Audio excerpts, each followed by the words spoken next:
What's up everyone, it's Jan Bors, new video, and today I'm going to talk about the best ballads of Eurovision 2024, my own perspective. No statistics, just completely subjective feeling, which doesn't reflect where I think those songs will end up at the end, at the grand final, if they will qualify and so on. Just my top ballads of Eurovision 2024. Let's talk.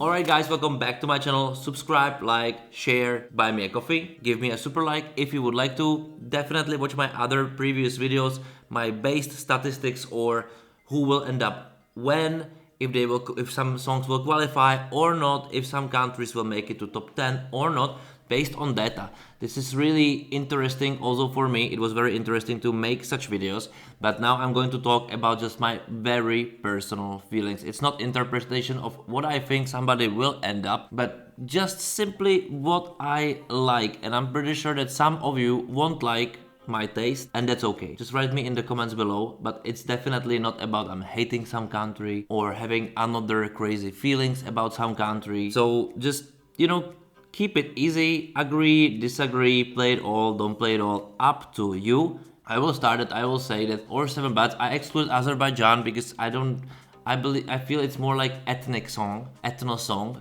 than ballad. And also I didn't put Ukraine because also for me this is by a rhyme, also not really a ballad. But we have 7 ballads and I'm not sure they are the same, they are not very similar to each other, they are very different, they got completely different feelings and they are all really good, that they are good. So this is really just what I prefer to listen myself without being a juror or something. Just really, why I'm telling you this, like it's obvious, but no, I'm telling this definitely because I know how many passions this can bring up, and I really want to be sure that you understand that this is not a list of prediction. This is not a prediction at all. This is just really simply what I like. I said it a million times already. Let's do this. Ballad I like the least, number 7, is Slimane from France, Mon Amour. I'm not really a fan of those ballads. Even I really like the live performance when he stand out from the microphone. This is just brilliant. But I always thinking about million other things than listening the song when I'm listening this, and it's kind of a little bit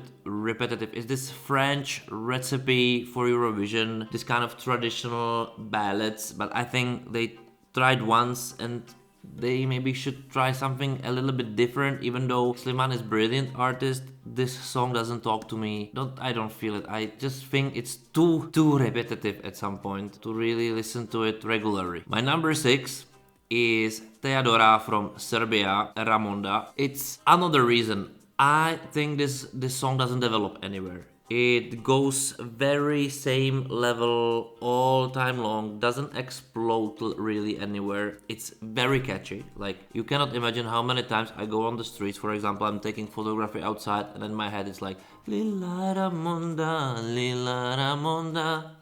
This is it, it doesn't jump, burn something. I think the song missed something. Like my girlfriend said, this is a perfect lullaby, and I think this is the exact thing, that it's a little bit. I think it would need some change way up to impress me. Number 5 is Raven from Slovenia. It's not a typical ballad. I was thinking like, should I put it into the ballads or what kind of song actually it is? Like the ballad, it's like those, let's say, slow tempo songs, and it is at some points more filmic. It has like this very slow start, it's going upper, and then explode at the end, which I like. I really like Ja som, ty si, Veronika, oh, na na na na na na na na na, and then it's like pausa and this really works. Why it's fifth then when I like it, and I really like it. First of all, I like all those songs kind of, but the thing is that before I get to this cataclysm, when I go to this climax, I think it's too longly to it's go very slowly to impress, and this is this downside. Number 4 is Dons from Latvia. This song was for me a long for a long time number 1. I really liked it, but now I probably overheard it so million times. I think this is the most played song of Eurovision 2024 for me, because it was firstly very soon released, and second of all, it has this Hozier vibe. It has this power. But I must say that I'm kind of losing a little bit of the simplicity in the lyrics, in my opinion, kind of. That it doesn't help, and I'm too over-listened to it that I'm just going deeper and deeper into it. But as a melody, as his voice, also his live performance, I think if he work a little bit on how he will sell it by like facial expressions, then he can qualify. I think this is, for me, still a big unknown thing. If Latvia can qualify, I really wish they would, because when else if not with such a song? I think if juries are part of the semifinals, he's surely clearly qualifier without a doubt, because he can sing amazingly. The song is really standing out in my opinion, and he can sell it. I don't know if this is for like fans. I don't know if this is for this public who likes more likely very funny songs and then voting for neighbors. I'm not sure, but definitely it's my number 4. It dropped a little bit on my list also, but the reason is that I really like those songs in like third to and first place.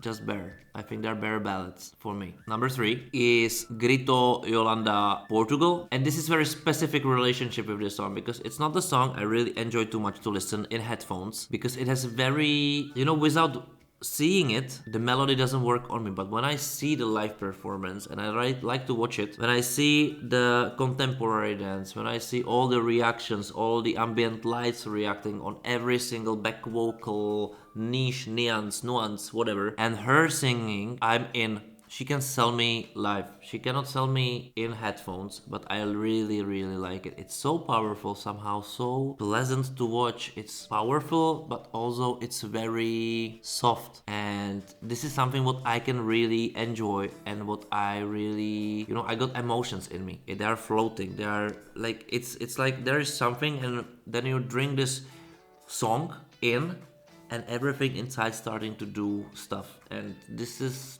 something special, and that's why it's third. Second is Belgium, Musti, Before the Party is Over. I like the song more and more. Even if you just see the lyrics, you will say like, oh my god, there's like, before the party is over, na na na na na. But I like how it's developing. The song is just, it starts already a little bit high, like you're only on the peak of some like huge hill, and then you look up and there is this big huge mountain you want to go through, and you have 3 minutes to do it, and he just elevates it over there, and he jumps the big mountain, and this is what I love on it. Even the song might be repetitive, the lyrics are extremely repetitive, it's good.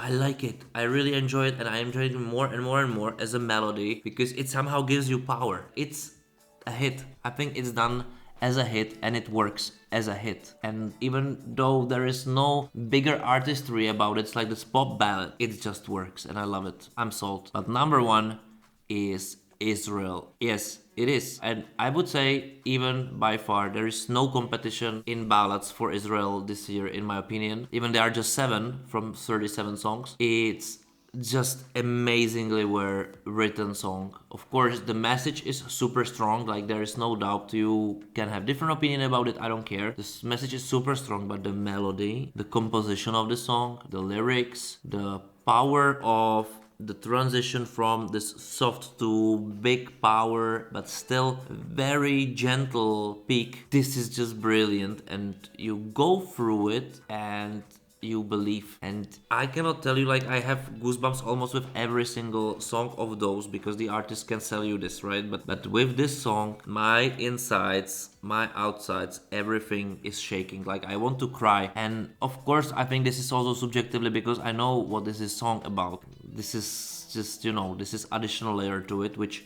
You cannot get out of it. It's there. It's simply there. But you can feel the very nice tension of sadness. But on the other hand, the proudness and happiness at some point of it will be better times. Even now, it's the very sad moment. And I have to control myself now very much not to get very emotional. But this song is brilliant. I kind of believe that this is one of the contenders to win the whole contest. Even though lots of people will boycott this, but lots of people won't boycott it.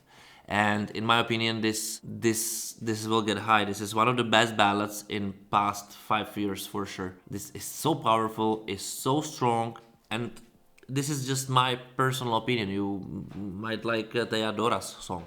But for me, for example, if I compare those two songs, I can see the clear difference in the composition. This is constantly dragging you somewhere. It's constantly keep your attention. It constantly screams, stay with me, listen to me. I have something very important to tell you, go with it. For the contest itself, I think it worked better, and definitely it works better for me personally. But I'm very curious about your top 7 ballads. It can be completely different list, but I'm very curious on your taste, on your feelings throughout the songs. Also, what do you think about mine? You can question whatever. It's okay. It's very subjective. I'm telling you. I don't want to even tell you like my opinion matters more than yours. This is just personal, and I think every single one of us, we feel music differently. And this is the magic, this is nice. So although there are 37 artists which we can support, and each of us can support their own, but that also means that each of them has some other support and they are not alone. And I think this is the most important, So just do it, write them something nice, support them, write what you are feeling when you're listening their songs. I think they at some point will read it and they will appreciate it. And that's it. I think I wanted to end it nicely. So subscribe to the channel, like the video, share the video, buy me a coffee. You can give me a super like. You ring the notification bell not to miss my other videos, and also watch my previous videos. There are plenty, and that's it. Thank you for watching and see you next time. Bye.